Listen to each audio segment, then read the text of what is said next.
everyone, and welcome to another session of Profit Sessions from ProfitMetrics. Today, we are focusing on scaling e-commerce profitably in 2025.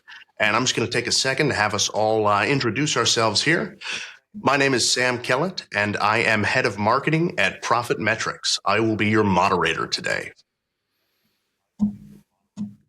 And Thomas? Hey everyone, I am Thomas Eccel and I'm the head of Google Ads from Jung Impact. You may know me from LinkedIn. I've been doing Google Ads for 6 years or even more now. Started in the Google Ads support, went over to Google Ads optimization, and then have been working now for years in the Google Ads agency. And happy to be here talking about how to scale ecom with profit. Hi guys, I'm Nyall. I definitely need an introduction relative to Thomas and Frederik, standing on the shoulders of giants here in terms of LinkedIn presence. I need to build that personal brand relative to these guys, but just by way of introduction, I work at Journey Further. I've been in the PPC world for around 7 years now, which is pretty much prehistoric in this game, so very much around when we were doing smart bidding, manual bidding 10 years ago, transitioning to smart bidding with Profit and the ProfitMetrics guys. I dug out some emails from 2021, Frederik, when we first contacted you. I think that was during COVID as well. Don't want to drop the C-bomb again, but been cheering you guys on from the sidelines and your massive growth. It's been brilliant. Cool. Yeah, and I'm Frederik. I am the CEO and founder of ProfitMetrics, and I have been even longer in this space. I'm very old. I've been working in e-commerce for 18 years, primarily as an e-commerce owner before I started ProfitMetrics. So I have 13 years of experience as an e-commerce owner scaling e-commerce businesses. So I didn't do my own Google Ads. I did my own Facebook, as it was called at that time, and email, but I had other people do my Google Ads. But I know a little bit around in the Google Ads account, but I'm not as experienced as the guys above me. All right, thank you everyone for your introductions. Today, as I said, we're going to be talking about scaling e-commerce profitably in 2025. Just to give you a little sneak preview, the discussion topics we'll be going through are improving tracking, using first-party data, optimizing bidding for Meta and Google Ads for profit, and finally, profitable scaling in the real world. So, to keep us on track, we'll start with improving tracking. Little pun there for everyone at home. All right, so to start with, guys, why is tracking so important for profitable scaling? And feel free to jump in, anyone who has a thought on this. Right, you go ahead first. You've got this. Okay, I can go ahead. Essentially, it's just for me, as I see it, is that the manual bidding, manual decisions that time is not totally over, but more over than it was like 2 years ago. It's really changing fast, and when we are relying on AI like Target ROAS, which were most likely one of the first products actually in the world that actually got some kind of AI in, it makes their decision on the data foundation. So our job in the future is so important that we make sure we feed that algorithm with the most or the best data. And still, of course, we need to be compliant. We are all in the EU, or now you're not in the EU, but you still have those regulations of cookies. So we still have to be compliant, but as everyone have heard, crab in, crab out, it's so important to make sure that the better data we feed the algorithm, the better output, and also just decisions. If we are losing 10, 15% of the conversions, we might close down campaigns manually that is actually profitable. They're just looking unprofitable. The same the AI will do. It will not make the decisions. It will not push it. It will not go up in Thomas. He's the demand gen expert.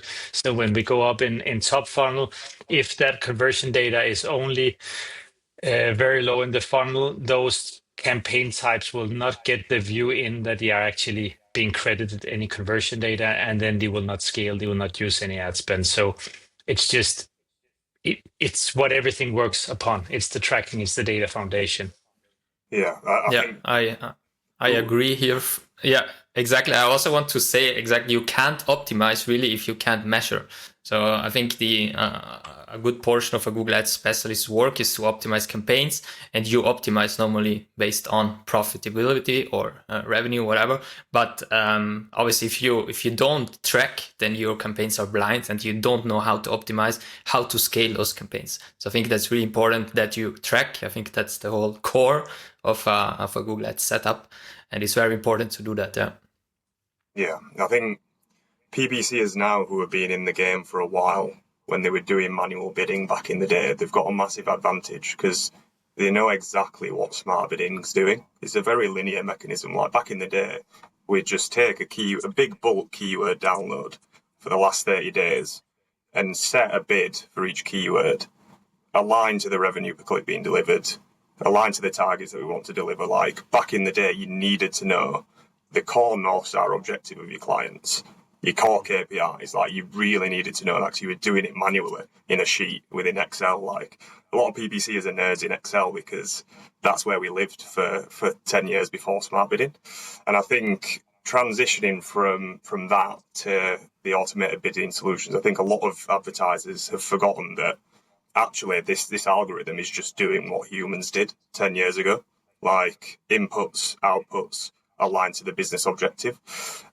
So that's why when you feed in smart bidding, the inputs, it's got to be aligned to what you want in terms of outputs. And I think many people forgot that. I think we had a period before COVID where Google Ads wasn't as saturated with competition. Like it's pretty much plug and play now in terms of some of these smart solutions that we launched, PMax, etc. A lot of people can do it, and a lot of people came into the market during COVID. I think it's very saturated now. And I think we've got to a point where our Google reps on some of our accounts are actually showing us the category reports that they send with click volume flatlining year over year for the first time. It's the first time I've ever seen that. Like when I first came into the industry, click volume was growing exponentially. And I think with that saturation, it's getting a lot harder for PPCers to eke marginal revenue gains from Google Ads, especially when that business has been around for a while. And I think post-COVID, a lot of advertisers then began to focus on profit inherently because it just got tougher, especially with it being plug and play, as I mentioned. So that really focused then, and I think this is why ProfitMetrics are doing so well now. It focused all of the PPC's attention on that conversion tracking and making sure that it's aligned to the business's bottom line, which is profit. I think that's when people have started to think, this revenue actually isn't doing anything for my bottom line. We need to feed it profit. And yeah, I think that transition over time, I think D2C e-commerce has been in a big transition period. It's been very cool to watch from the background, and that's why we've got very close to ProfitMetrics as an agency. Yeah, and to that said, also it's maybe also if we look a couple of years forward, I think that we will see that the PPC specialist, as we did it before, will be more and more gone. It will be much more that strategic partnership with the client where you actually dig very deep into the business and then you make decisions together with them, much around the outcome. So what I predict is it's much more, and we can already hear that Mark Zuckerberg have gone out and said, in the future, you'll only put in an outcome and then we will just do the rest. And maybe that's not in the near future. But the point is, with all of this AI, it will be a lot of output-driven marketing where we essentially need to make sure that tracking data is there, all the data is fed, and then we ask for the right output, and then we have to control that it's doing it. Also, with a keywordless world, I still believe people are using keywords, but it will not be the same way. I can even feel like I cannot figure out how to Google anymore because I've been sitting in ChatGPT and Claude and so on. So when I Google these super long phrases, like it's some long prompt, and it's just weird. That part is becoming much, much harder. So I think that what Google will focus on is looking at the measurement output we are asking and then try to show the right types of ads along that journey. And that journey needs to be tracked as many touch points as possible. Otherwise, it will not convert. Yeah, that keywordless point's a huge one. I mean, we lost keywords when exact match turned into close variants, and then when PMax activated the final URL expansion setting, broad match, etc. We've got to tell Google what results we want through our conversion data inputs. So yeah, very much a keywordless atmosphere now. Like, I'm waiting for over the next 5 years when there's a setting where you literally just say, this is my objective. You plug in that data and you just let it go, set and forget. But I don't think with that close just yet. Yeah, we see all the newest Google Ads updates or campaign types like AI Max, they all go towards keywordless future. We see also Google like rolling out AI overview ads. So all that really points at the direction Frederik says, that maybe not tomorrow we will have a let's say like what Mark Zuckerberg said, like we give one input and we have an output, but the direction is for sure clear already that we're going towards that. And so, yeah, there obviously tracking is more relevant than ever if we really want to know how it works. And yeah, I think in general, we see also a lot of attribution gaps after, let's say, cookie DMA in 2024 that came out. So I think, yeah, conversions, they're not always being tracked correctly. So we're missing out a lot of data. And that's already like a big problem if we want to optimize well our campaigns. And yeah, in general, also people rely sometimes too much on the platform data itself. So if you have like a third-party tracking tool later to report your campaigns, or even platforms, you see somehow the big picture is different. So yeah, I think having a well-tracked campaign and account is the fundamental that we need in the next years. We already need it now, but it's going to be so more crucial. Yeah, definitely. What about first-party data? Have you guys worked a lot with introducing first-party lists and customer match and so on with your clients? yes, we had a very interesting test last month working with your guys, actually, Frederik. So we actually launched a tracking tag on one of our clients that had enhanced conversions deactivated. And we tested that alongside one that had it activated. And we actually found that plugged, or the difference was around 30%. So that's huge, right? Like that's the difference between Google not showing an ad on someone who could have converted. It just goes to show that these products that Google are releasing, consent mode, enhanced conversions, etc., they're releasing that because it has specific use after the death of third-party tracking and cookies, etc. A lot of people are quite cynical in terms of, implementing those. They don't want to give Google that kind of data, but the only reason why they're releasing that is because they want to plug those measurement gaps and help advertisers. I think the way I stand with Google, I know a lot of PPCs on LinkedIn are quite cynical of Google. We were just talking about, keywordless PPC. I think that's brilliant. Like, over the past 10 years, we've had clients that are absolutely huge that operate in categories where they sell hundreds of thousands of products. And to maintain keyword lists, manual keyword lists, to ensure that you're covering all of those impressions that could be eligible across your product set, across hundreds of thousands of products, it's almost impossible. Like, that's why we were so great at Eccel 10 years ago. We were sifting through huge sheets. And yeah, transitioning to that keyword list, I mean, it's doing a significantly better job. We obviously A/B test it, so we've transitioned from, let's say, exact match keywords to PMAX, final URL expansion, and we've A/B tested that, and we've seen that Google is just inherently getting more traffic for us that is highly relevant, and scaling our accounts. And like I said, the conversion data has to be on point for it to do that. But yeah, that point around enhanced conversions and the 30% gap that we saw, again, Google have released that because, they need to. They need to maintain those user journeys following the deprecation of cookies. Mm-hmm. Yeah. Yeah, and, so for and me, also the cross-device. Sorry, Thomas, go ahead. No, sorry. Exactly. We also use customer match lists. Sometimes, obviously, you have privacy concerns, especially we're working with Swiss clients, but also German clients. And German clients, they value privacy a lot. So sometimes it's also very hard to go to implement this strategy for clients. You need to be very, let's say, GDPR compliant always. So that's also a huge new responsibility for an agency or Google Ads specialist.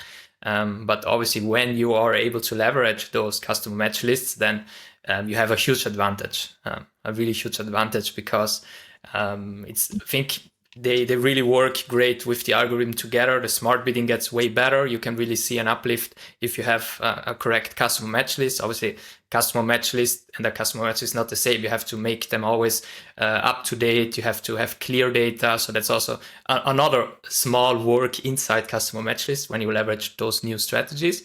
But yeah, also enhanced conversion we obviously use, where we normally like send the email hash to Google. And we see there also normally a good conversion uplift in order to get more data into the Google Ads account in order to optimize better. Yeah, and I think also in terms of those journeys, the big problem for Google have been around like a third-party cookies going away, and now they actually said no, they're not going away. But it's actually not the cookies that are the biggest problem, because being able to track people across sites, that is third-party cookies, and some of the different browsers are removing those. But the big problem is the multiple devices we're using, where that cookie is never there. So I can be watching a video on YouTube and are super excited, and then I go to my laptop and I make a brand search, and it's only that brand search that gets that value or that organic view, where it cannot connect. If I'm not logged in on my computer, then it doesn't get that signal. But if I was logged in at my YouTube account, which I probably is in-app always, because I want it to remember all my videos and show the right videos to me, then suddenly it can get that journey. And that was maybe that demand gen campaign that actually started the journey. I would never have made that search on the brand directly and gone in to convert. But if we don't have that full tracking experience or that whole journey tracked, then the demand or the clicks in that brand search will simply not be there. I did that a lot with Facebook in the past, where I was selling products that nobody knew about. There was not a single search in Google on something like Grill Daddy. That was like an American as seen on TV product. But I blew that up on Facebook. And then suddenly what happens was there were so many searches in Google. And Google were just taking over, but Google were converting them. And that was, of course, super important. But Google shouldn't account too much credit. They would, of course, do that again, or still today, because they're not looking into other channels. They're only looking into their own impact. But still, if there is multiple touch points across the devices, that's where I see that these first-party lists of enhanced conversions are so important to do the cross-device. I can see in our own cross-device tracking we have on all clients, like the basic tracking, it's around 3 to 4% where we actually capture cross-device journeys. Without even, we could optimize it, getting those identification when people click in on email and so on. So it's actually quite a lot of conversions there. Yeah. I mean, discoverability has changed in terms of how people discover the brands that we work on. We've been working on quite a large retailer recently that's pretty much full stack Google. So we're talking action-based campaigns with the likes of search all the way up to top of funnel video for reach. Very, very difficult to track that full Google menu if you've got the full Google menu live. You can only go so far with all of the customer data that you upload.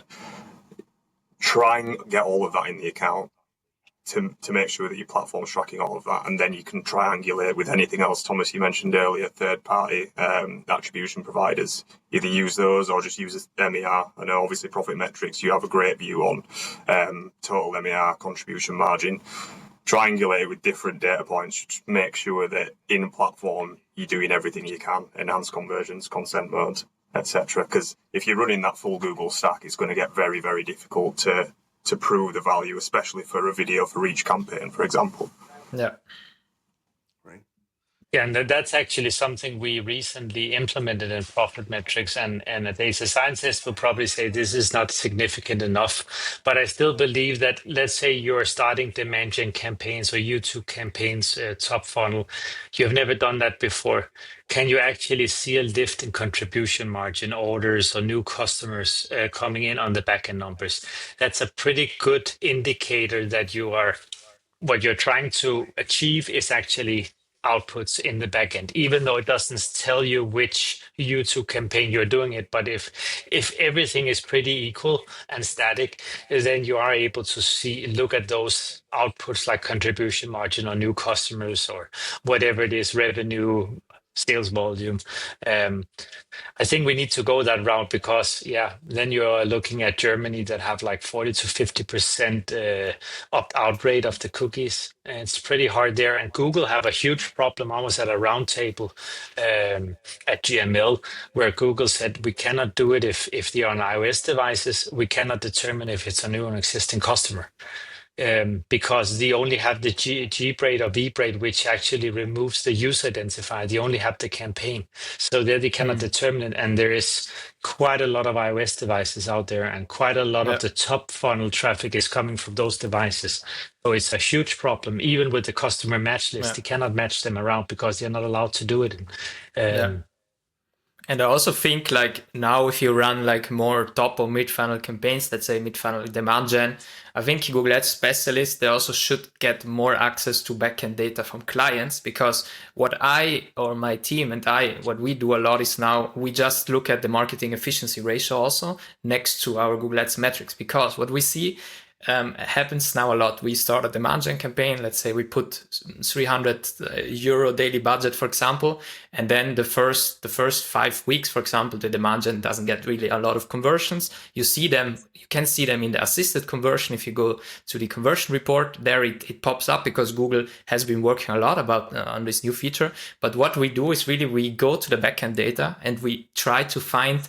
We make a graph out of let's say the whole channel purchases that the client gets, and then we check how is the impact of this new campaign. Because normally you see if your demand gen campaign spend increases a lot, usually also the direct non-purchases go up sometimes. So that's also a huge win for us in order to decide if a campaign is running or not in the phase of where I have less cookies also. So it's I can just recommend people to also look at the marketing efficiency ratio, since I think it's a metric that is growing a lot and should be used more in a usual Google Ads day.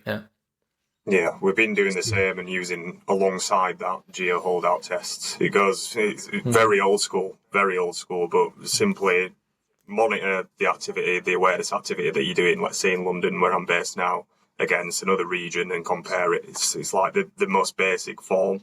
But a lot of advertisers are using that now, and it is very effective for that kind of analysis to uplift upper funnel. And I heard at GML they were like announcing now you can do those in Google for only €5,000. Yeah, exactly.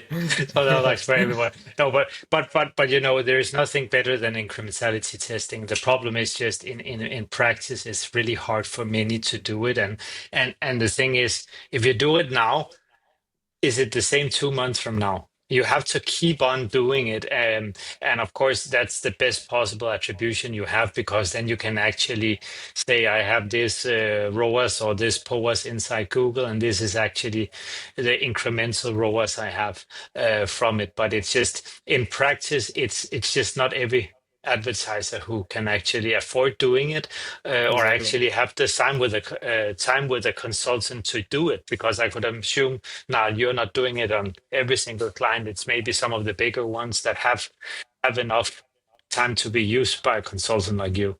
Yeah, exactly. I think the way that we're looking at it now as well, which is very interesting, if you're looking at, let's just take science versus art. So science is the PPC bottom of funnel action-based campaigns where you've got generic search, PMAX, and even demand gen, because demand gen is pegged to a target CPA. So it's aligning your spend to a conversion probability. So you've got that science-based PPC where if you are injecting the platform and smart bidding with profit data, you know that line item in your P&L for Google Ads is harvesting demand profitably. You know that that's fine, and you're in a good place with that. That allows you then to scale upper funnel and start investing in upper funnel, because you know this line item here, action-based, brilliant, like we're profitable. It's hitting the target ROAS. It always will, with a few tweaks. That's when you go into like the art of reach, awareness, etc., where you're doing these incrementality tests, etc., geo holdout tests where it gets a bit trickier to justify that spend. But if you know that the bottom of the funnel is profitable, then why wouldn't you invest outside in new audience pools to try and scale that revenue and profit? Because ultimately you're going to hit headroom. Like, there's only a certain amount of searches happening for your product set. So when you're thinking about that diminishing returns chart, you can either put more spend into PPC and deliver more profit, but at less efficient spend, or you can start hitting new audience pools across all of those discoverable platforms that we've been talking about. So demand gen, YouTube, Shorts, etc. So it's a nice way to think about it. I hate saying the funnel because it's not a funnel. I think the way to look at it is there's in-market users that are actively in market looking for you. They're in your waiting room. And then you've got out-of-market users who you're trying to nudge into your waiting room, which becomes a lot more tricky and a lot more expensive. So yeah, just an interesting way to look at the Google menu. No, and if you're not doing any sort of incrementality testing, or I also see new customers based on backend is a sort of incrementality testing. At least if you see it's the same kind of customers coming in, you can measure, are we actually over time impacting new customers if that is the goal? But the problem is if you're not doing any of those things or using a blended ROAS and so on, your money will just go down the funnel. It will always be the most profitable thing will be that retargeting pool, those that are really deep in market. But there is only a certain amount of people always in market for this product or have just been in on your site researching and are ready to buy. So it's you need to move some of that ad spend up and that can sometimes be hard if you cannot measure it or you cannot show the profitability. So it is looking at a little bit longer period and then blending both top funnel, mid funnel, and bottom funnel, or how you actually categorize this into one pool and then look at how it grows in contribution margin on new customers or you hold out. Yeah. Great. Well, thank you guys for keeping the conversation going while I checked out internetally. But back now, it looks like we were into discussing use of first-party data there, right? Yeah. All right, great. And we got through our tools like Cappy. I heard some Cappy mentions. Seeing as we're at about the halfway point here, I'd actually like to jump us up to optimizing bidding on Meta and Google for profit, which I think is one of the things people are really excited to hear about. So over the past few years, how has your bidding strategy been changing? Yeah, I can start like when I worked in the Google Ads support 2019. I started first time working on Google Ads, so obviously there I could watch every Google Ads account in the world. So what I saw there for me was okay. Everything was on manual CPC. PPC specialists had to do a lot of bid adjustment work. What you usually did was obviously you went through your best keywords that have the highest, say, conversion rate, and then you adjusted bids. So it was a quite manual work, but it worked really well. That was in 2019. Then I think next year it started already. The first big brand started with max conversion. I remember seeing Nike account, Adidas account. They were one of the first to really go for non-brand max conversion. But still, the brand campaigns were still manual CPC. So that was, I think, the first big transition for Google, also pushing max conversion. And then a bit later, max conversion value, I think around the end of 2020, 2021. And then, what I did when I started managing Google Ads accounts, I already started not with manual CPC, just on brand campaigns. I went straight for non-brand campaigns on max conversion in the beginning. Once I had enough micro conversion data, for example, then I switched over to smart bidding, like smart bidding 2.0 it was called internally at Google. So it was target CPA, target ROAS. That was then obviously getting pushed also by Google. You saw good results for non-brand campaigns. Again, we have to make sure, because right now on brand campaigns, what I do is I still go on clicks optimization, because I did many tests and I see always that CPC is overpriced if you go on smart bidding. So I still go on max clicks. But obviously, yeah, it's not a universal recommendation. That's obviously each account is different, and some bigger brands can also obviously switch if they want. And then obviously, once I heard ProfitMetrics, then more on POAS. And I think that's like generally, I studied economics, so I know that revenue is not profit, and everyone can generate revenue if you put a lot of cost in it. But at the end, what you earn is profit.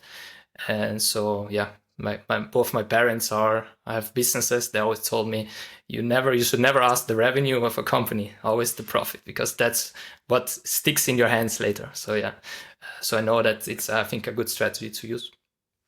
Yeah, revenue is vanity and profit is sanity. That's my saying.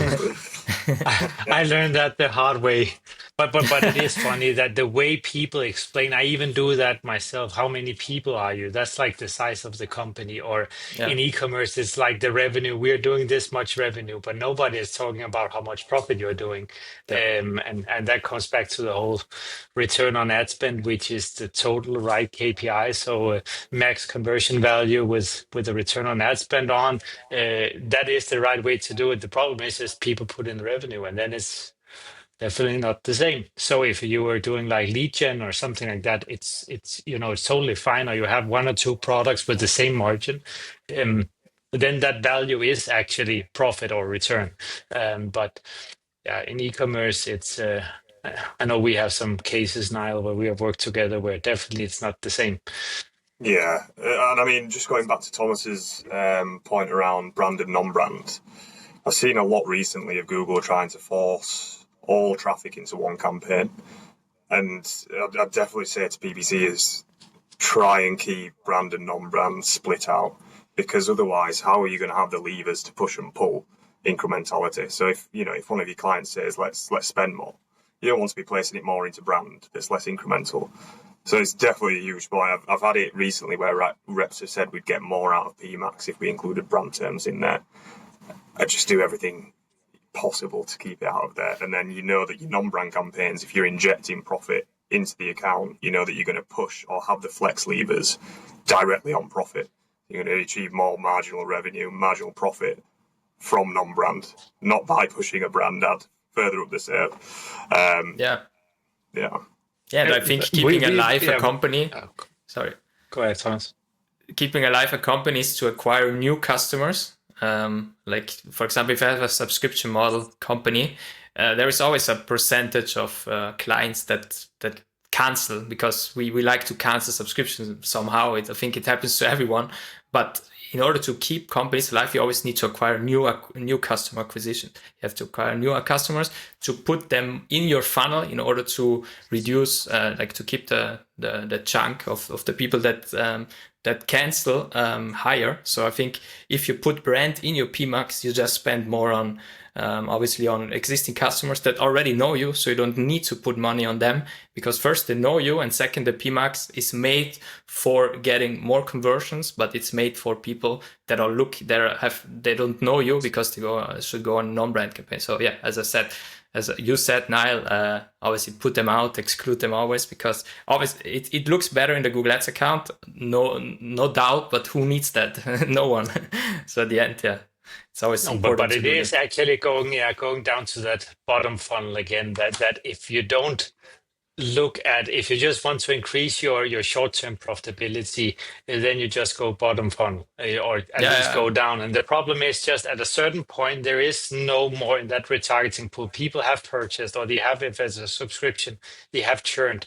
And then the problem is if you don't always have a mix, because new customers just cost more than acquiring existing ones. Always. So if you don't have that mix all the time, at some point, if you have to go out now and acquire only new customers, that's where the unit economics doesn't work out. Suddenly you cannot acquire them and you will get some cash back in 6 months. But if you always have some of your budget going for new customer, where maybe you're not making back that cash or that profit immediately, that mix will still be there, because you still have those in the hot retargeting pools or in market that actually brings in the profit now. But we see it when people are in a bad state of the business, what do? You turn off all the top funnel because it looks unprofitable, and yeah, in the short term they make more profit. Oh my God, it's running better than ever. But suddenly they just got kicked by that hammer because they have no more new customers or customers that are likely to buy in the future.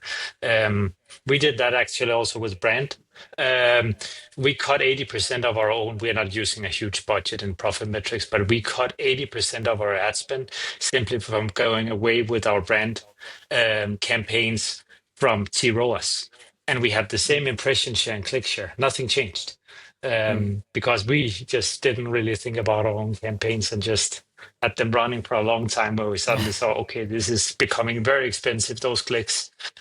So yeah, I saw this on our own account that we saved a lot of money without any volume loss or anything. Yeah.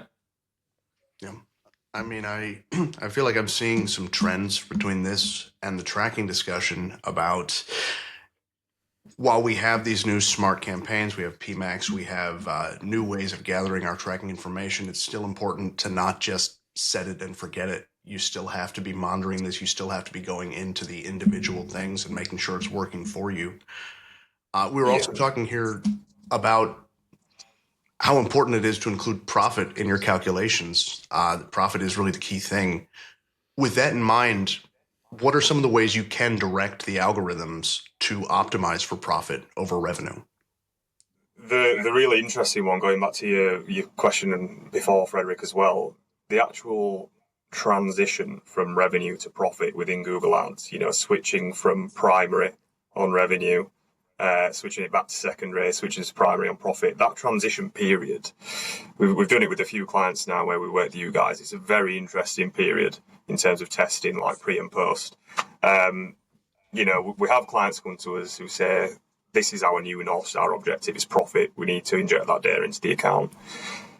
We do it. We gather that 30-day historical data on the profit tags that you inject in, and then we switch. And it's very interesting. We don't make any target changes on that day. So inherently on the first day, when it's first seeing profit data, it's seeing less conversion value come into the account. Obviously, profit's less than revenue. So smart bidding all of a sudden thinks our performance is decreasing, like we're going to have to pull back bids.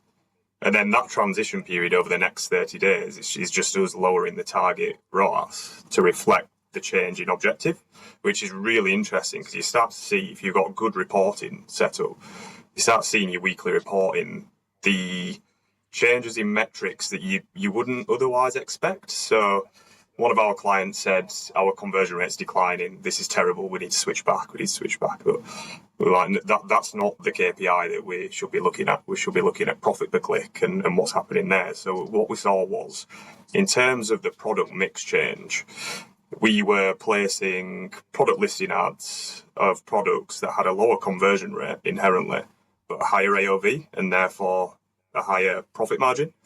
So we were selling products that were just higher in value that, weren't as popular, but had a higher profit per click. So we're generating more value for the business over time. So we managed to keep with the profit bidding. We didn't revert back, and we kind of, over time, it's very much a learning period as well for clients over that transition period. And for ourselves as well, because ultimately the Google Ads account is then aligning to your P&L, and you've got to then learn about other metrics that you might not have learned of in PPC before injecting that data into your account. So like the focus going from revenue per click to profit per click, and then forgetting what CPC and conversion rate's doing, because it's doing the right thing given the objective that you're targeting to now. So that whole transition period was a very cool one. I'm not sure, Frederik, if you get that from some of your clients where they're like, look, we've switched and we've seen this irrelevant metric decline. It's like, no, focus on the objective. We hear that a lot. Essentially, the objective is normally when we do such a shift, I call it the conservative shift, where there's also some who just change it down in target rows and then they put blindfolders on and then they just wait and hope for the best. I don't like that specific very much, but there is, of course, the aim is to hit the same kind of volume as before and make sure the CPC is the same, because if the CPC is the same, you should be in the same auctions with the same products. But we sometimes see that when you shift over, you have the same volume, you have the same revenue, you have most likely a little bit higher profit, maybe a little bit down in revenue, but then high up in profit.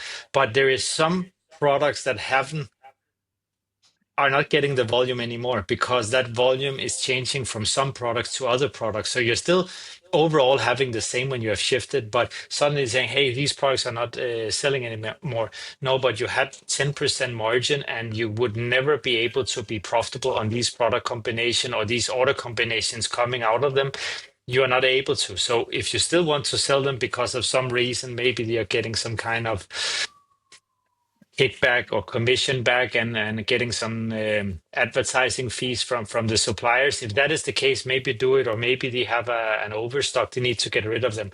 But overall, if you want to make a profit, you have to have a profit first of all before ad spend. So it's doing exactly what it's supposed to do. And then once you have made that transition, that's where the optimization lands, because there is also the whole part of, is it short-term profitability, a little bit like the lower funnel versus top funnel, or is it long-term profitability you're going after, where it's like the holy grail is probably predicted lifetime profit on first order, where you actually bid out in the future. The problem is just that is super dangerous, because maybe the future, just like Corona, post-Corona, is not the same as the past, but also the transition of an organization. Because what we saw in this case now also, where the whole organization actually changed, because suddenly they are looking at different things, and most normally it's a good thing that they actually change, because suddenly they have oh my god, we are not making profit here, we are so profitable. And what we're often seeing is that there's actually allowed to scale more ad spend afterwards, because they actually have, okay, this target ROAS was actually holding us back. It was way too high. We didn't have to have this 8 because these products over here, they are campaigns, they're actually leading to something that is so much more profitable. Let's scale that part. So we often see that accounts are able to be scaling much, much harder, because you know where the break even is. You are comparing apples to apples, where before it was hard, and then people were like, oh, we don't really know, so let's give Nyall a higher target ROAS, if that was the case with Thomas. So yeah, it is something that is also changing within the company, but most often to the positive. Yeah, the insights are invaluable. So once we transition, let's say you consolidate your campaign structure into just one campaign, it goes to your margin bucket bidding point, Frederik. We saw it straight away where we had a product on a particular client that was very low margin, but actually smart bidding then started to push it very aggressively, because what was happening was people were clicking on that product listing ad and adding cross-sell basket additions that were high margin. So it was taken into account that total order profit, and it started to push this product, and the client's saying, whoa, why are we pushing this now? It's like, actually, when you look at the average basket size, users are adding to that basket. Your website's doing very well at cross-sell, and that's why we're pushing it. We've learned more through the data insights, through what's being provided by that profit tracking tag, and that's allowed us to consolidate into one campaign for now. We'll let it do that, and then we'll learn and then test some of the invisible product campaigns, the push-pull based on class, etc. But again, that data insight is invaluable when you get it into the account. Yeah, and the insight is actually sometimes also because everyone is talking about changing that conversion action over. And it's probably because I've been speaking all about that change all the time. But I believe that it actually starts before. And it's not for everyone, because it's also like, if you have products you need to sell that isn't profitable because of some reason, maybe you get that commission back somehow because of volumes.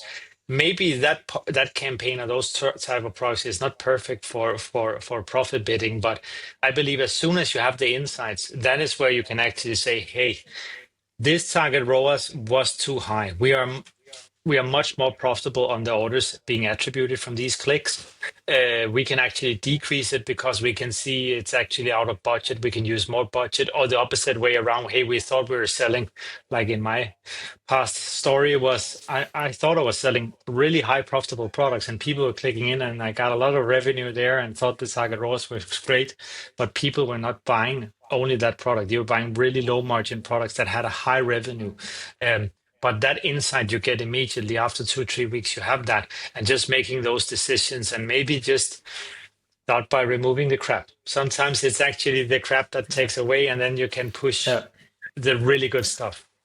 Exactly. That's also something I wanted to say. Like Google always recommends to to target all your products for each PMAX, for each shopping campaign. You also see a recommendation coming up for that. But at the end, you have to do the steps in order to know which product is not worth spending money on Google. So I think Google makes it sometimes very hard to exclude product for PMAX, for example.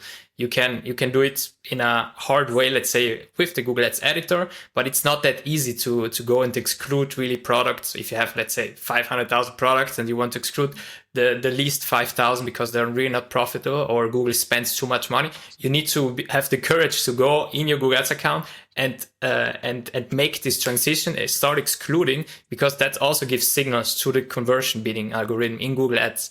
And I think another one, like I really liked also, Frederik, what you said, that profit has like two stages, a short term and a long term. So that's something I did not know before. And another thing, how to optimize a bit more towards profit and try to signal also your Google Ads account where you want to go is obviously if you start segmenting campaigns. I think that's the obvious thing everyone should do, because by segmenting campaigns, having, for example, different target ROAS on ad group level or PMAX campaign with different settings, different bidding strategies, you can really signal where you want to spend your money on. So Google really knows, okay, if you put like a target ROAS that's higher, then you're more conservative. You put it lower, you go more in. So I think those signals, they're sometimes underestimated, because the more budget you give a campaign, the more it's also a signal for Google in order to know that is something you want.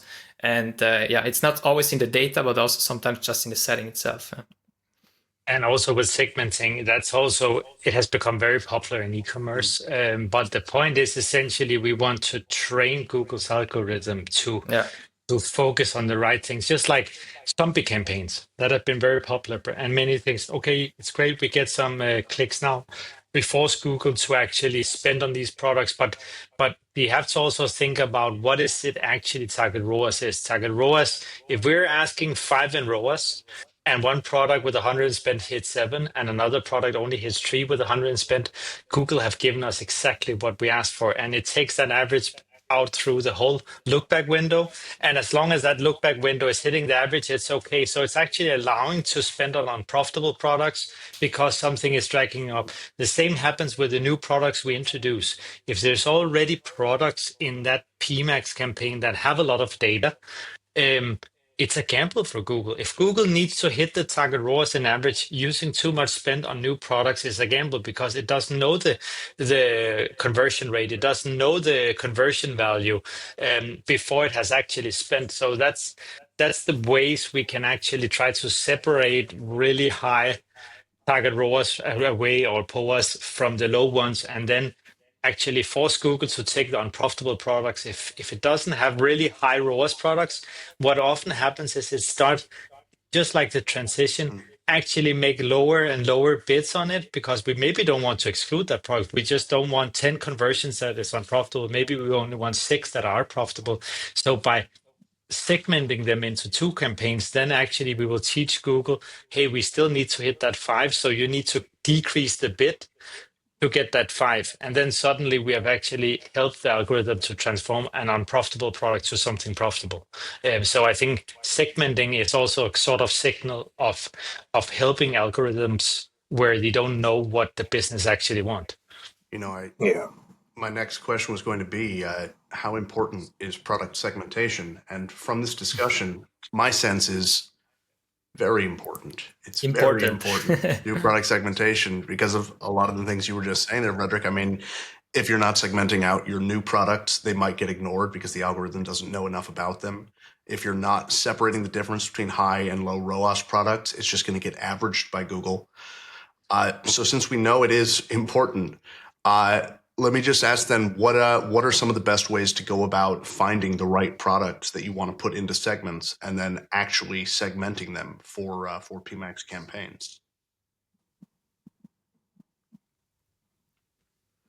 So normally you need to know the profit margin of each product. And then obviously if you have already historical data, you know how much, for example, product cost one each of those product has.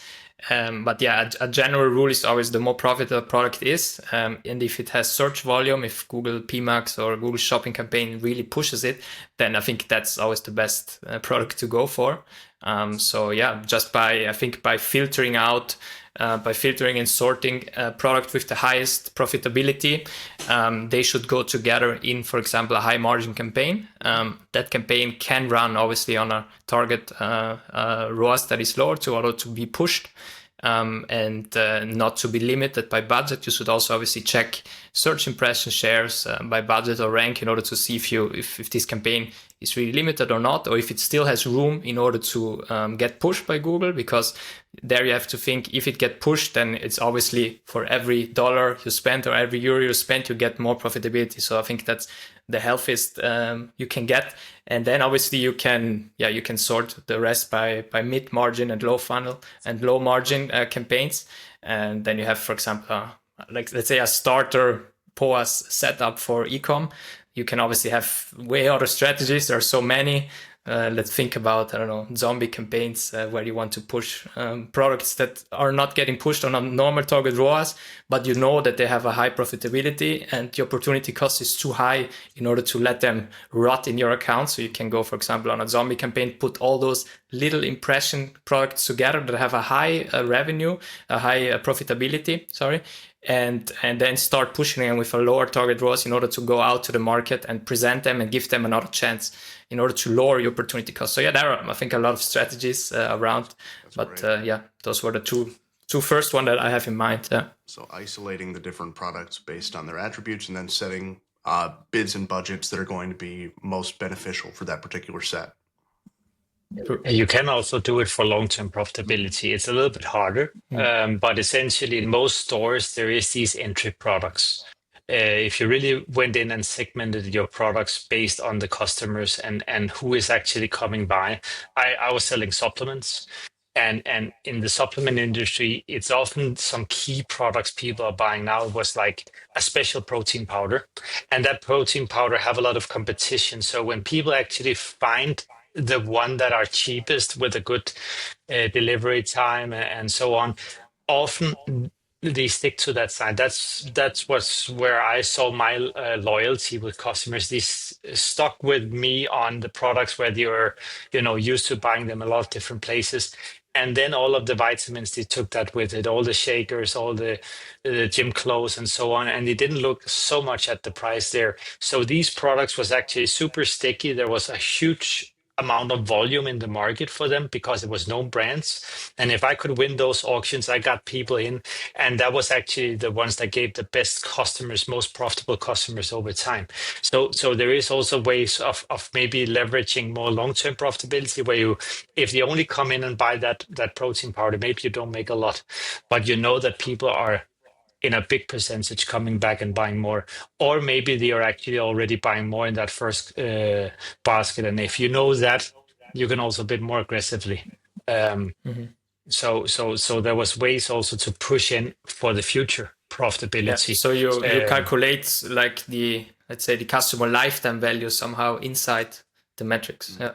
Yeah, on essentially, then it's always what is clicked versus what is bought. But I think that what is bought is maybe normally I always go with profitability. It's always what have been bought because that goes back to the click.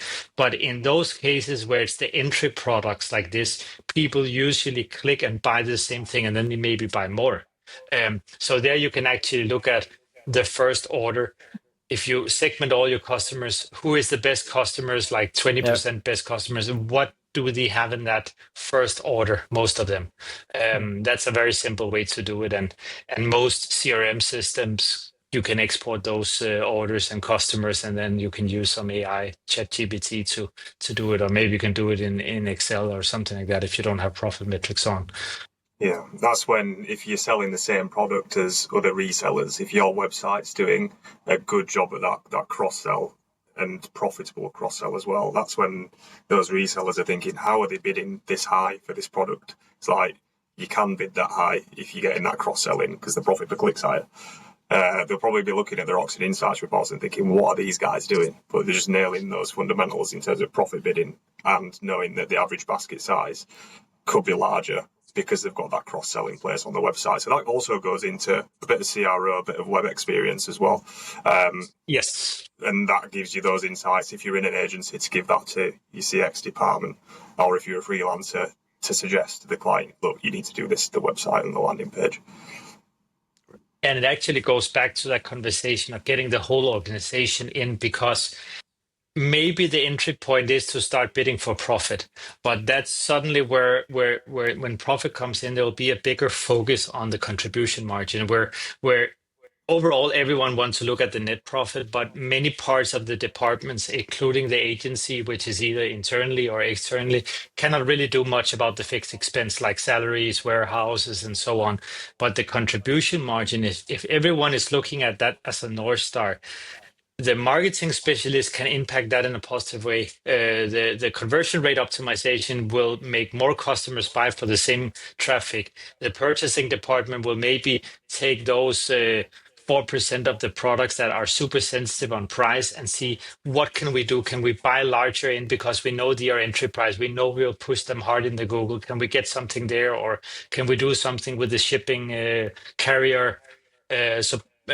Contracts, have we actually negotiated them, or maybe try to have a cheaper, instead of using PayPal, maybe they can use a credit card or Apple Pay. But that's suddenly where the whole organization is actually helping. If everyone can push something and optimize towards higher contribution margin, that's where you have money to suddenly also focus more on the top funnel that drives new customers in and invest in that long term. So I think something magical sometimes happen when the whole organization see like, okay, this is actually contribution margin we're optimizing for, instead of just revenue, and departments are optimizing for different things.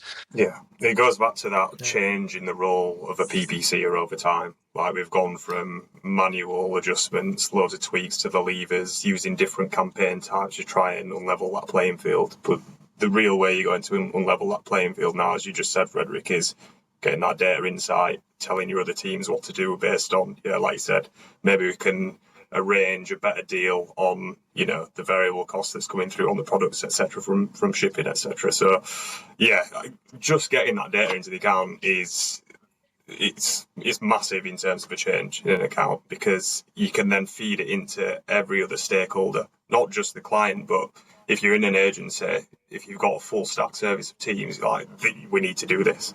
CRO, this is the landing page that's generating the most profit from a profit per click perspective. Yeah, it's a very interesting one. And those 5-10% extra you maybe can make in gross profit margin on those orders, that's suddenly where you can enter and be the first one in all auctions and be the highest bidder. So it makes a whole lot of change on those products that, or campaigns that drives a lot of volume in, is that if you can actually in the back end optimize that, that's where suddenly you can be in all auctions and the competitors do not know what the hell is happening. How can they be so aggressive? And that's the cool one. Well, the last thing that I wanted to get us into was talking about profitable scaling in the real world, so that we could discuss some of the key factors in company success around profitable scaling. It sounds like we've already started touching on those there, aligning your company around something that everyone can focus on, like contribution margin, knowing your numbers so that you can really understand how aggressive you can be in bidding. Are there some more major factors that you think we should include for this, for advice for people scaling profitably? I maybe have one, and that's essentially also responsibility from the business side, because often it's like it's always, hey, why are we not that profitable in our hands? Or it's often always the agency's fault, where that part with going down in contribution margin, that is actually helping the agency succeed in their doing. And crappy landing pages, you can pull in a ton of traffic if it's not converting properly. But if you could actually help them convert a little bit better, if the agency is not doing the conversion rate optimization. So I think that's also the part of being a consultant, and that new way of agency, that it's business and agency together, but the business also need to help, because ad spend and clicks are only getting more and more expensive, and there's more and more competition. So help agencies succeed. That's coming from within the business as well. You cannot just hire someone and expect magic all the time in a very competitive market. Yeah, I think it's also responsibility, right, from the teams in order to provide you clear data, data that has a high quality, and also to be updated on that.